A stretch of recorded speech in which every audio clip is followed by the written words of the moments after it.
this is a very important video that everybody has asked for. So before diving into this video, do not forget to subscribe to my channel. That is definitely going to encourage us to make more videos for you all. So guys, welcome back to my channel Aarti Vlog. So let's start with the topic of today. So today we are going to talk about what are the basic things which you should be doing once you land in Australia. It may be a new entrant or even for a student, but this video is going to be very informative for all of you guys. Yes. So first of all, once you land in Australia, of course you would like to tell your family members that you have reached. For that you will need a SIM card. It may so happen that you may find some free SIM cards at the airport itself. So keep an eye open for these SIM cards which may be available around the airport as you are moving out. In the normal circumstances, you will find many shops open at the airport, but during our time, since it was all the pandemic situation, nothing was open. However, they had kept free SIM cards at the exit. So the major service providers are Telstra, Vodafone, Optus and Lyca. We picked up two SIM cards from the airport. One was Vodafone and the other one was Optus? Yeah. When we started using Vodafone, we came to know that it was expensive. So we started researching about other networks as well, and finally we came to know that the Aldi SIM card was quite cheap. Aldi SIM card, basically we had gone to this Aldi shop, which is like a grocery shop in Australia. You just go and ask for a SIM card. The SIM card will cost you around $5 and the plans which they provide are super cheap. So that's the reason why we went for Aldi SIM card. So if you want to save on some money, you can definitely try out such SIMs. Even Coles has their own, but Aldi has a better plan. Well guys, Aldi also gives you good plans for international calling as well. Yeah, we both did not take the international calling. Just one person's SIM card has an international calling. We are staying together. So why do you need two SIM cards with international plan and spend those extra dollars? So it's better one person of the family has that international calling service and the other one can have just the local basic. So what are the major banks in Australia? So these are a few major banks which are very popular. It's pretty easy to open a bank account here in Australian banks. All you need to do is have your passport and visa copy, because some banks do ask for your visa copy, and you're sorted. You can also open a bank account in Australia even if you are not present here in Australia. However, you won't be able to remove it. Once you land in Australia, you go to the bank and confirm your identity. And don't forget to carry your passport during that time. All those who are coming for the first time, they give an option. All these banks, almost all the banks give options called as first year fee waiver. Well, this option is also available for students.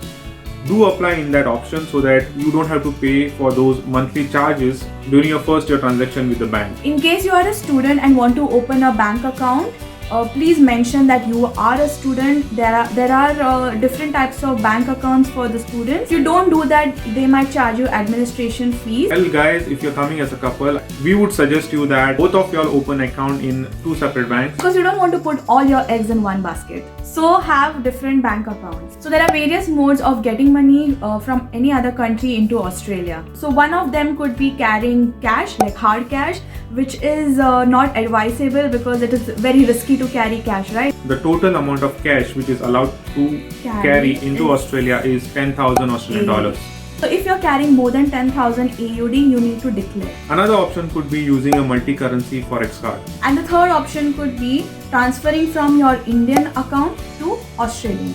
We carried some in forex card, and the balance amount we transferred from our Indian account into the Australian bank account through online banking. So it is always better to carry a forex multi-currency card because it is very useful and handy. You can directly just, when you go to grocery shopping or anywhere, you can just swipe your card. Even if you don't have a public transport card, you can use that card. However, one disadvantage of forex card is you cannot transfer your money directly from your forex card into the Australian bank account. You have to remove a hard cash and only then deposit it into your Australian bank account. So do not carry much in your forex card. Keep some amount in your India bank, and then when you come here you can transfer it online. Well, do contact your home country bank official in order to know how to transfer money from your country into Australia, so that you are aware of all the charges which are applicable during this transfer. So once you're done your verification with the bank, within 1 week's period of time, you will receive your Australian debit card and you're free to use it. So the next thing that you do is go and apply for TFN. TFN is text file number. So to apply for your TFN, you can visit this website over here. And this is important because you will be soon starting to apply for jobs, and for jobs you require TFN because at the end of the year you will be filing for income tax returns. So it's always better to apply for a TFN. So as soon as you land in Australia, one more important thing that you have to do is apply for Medicare. That is the medical card given to you by the government of Australia. As a permanent resident, you are entitled for certain government medical services which you can avail by having this Medicare card. So all you have to do for applying this Medicare card is you will get a form. This form will be available on the Medicare website. Just go there, download this form, fill in the information, and you can submit it online itself. Being a new migrant, the only documents that they ask for TFN, Medicare and your bank accounts and other things that you have to do is only your passport and your visa copy. These two are very important that they ask for. You can also apply for a photo identity card. Since you don't have to carry your passport here and there, it's very risky to carry your passport. Guys, having this photo identity card could be very useful because you can use this as identity card until you get your driving license. And you get this photo ID card within a week. This is another very important document to commute from your place to the place wherever you want to go. Being a new entrant, you will be heavily relying on public transport, and each state have their own transport cards. Like for Sydney, we are using the Opal card. For Melbourne, they have Myki, yes, and so on. Well guys, even for the new migrants who enter Australia, you can apply for a concession card. It can give you a lot of concession on public transport commute. Go to the state website and apply for this concession card. All you have to do is enter all your details and fill in all the data which is required there. Once you fill in this data, you will get the concession card and the Opal card. So you have to carry both these cards while traveling. So one biggest help that you get from this government is applying for Centrelink. If you are eligible for Centrelink, do not forget to apply for it because it's very beneficial for your initial days. Well guys, all you have to do is go to MyGov website and then register yourself and fill in all the details and submit your claim.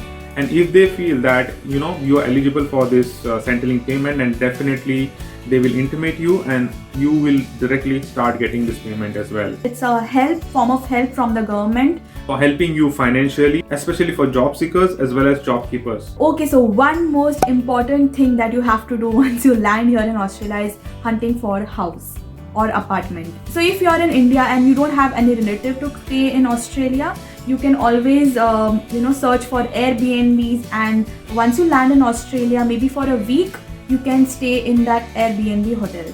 Just go to Airbnb and search for this cheaper accommodation for a week or so that in that meantime you can search for a proper accommodation realestate.com, domain.com, flatmates.com. Basically, flatmates are just for sharing basis. We don't recommend you this for family. Well guys, there are many other options available on Facebook. Also. People do advertise on Facebook. Marketplace, but the most widely used websites are realestate.com and domain.com. The next important thing that you have to do once you land in Australia is applying for your driver's license. Well, this is very important because this could be it is the most important identity in Australia. And also a few jobs, they ask you if you have your driver's license. This could be one of the requirements. So yeah. All you get it right now, you're getting around 6 months to convert your driver's license, that is your international driver's license into Australian driver's license. We'll make a separate video on how to make a full driver's license. So stay tuned for that video. The next and the most important task would be applying for a job. Some of the most commonly used websites over here are Seek, Indeed, LinkedIn and Jora. There are some casual jobs which are advertised on Gumtree as well, or search for jobs in your particular domain. You just have to search and search. Yes. So I hope this video was super helpful for everybody out there. We have tried listing out all the important things which you should be doing once you land in Australia. So don't forget to subscribe, as I mentioned earlier as well. That is going to definitely encourage us. And like this video, give it a big thumbs up, and also comment down in the comment section what type of videos would you like to watch next. So till then, bye guys.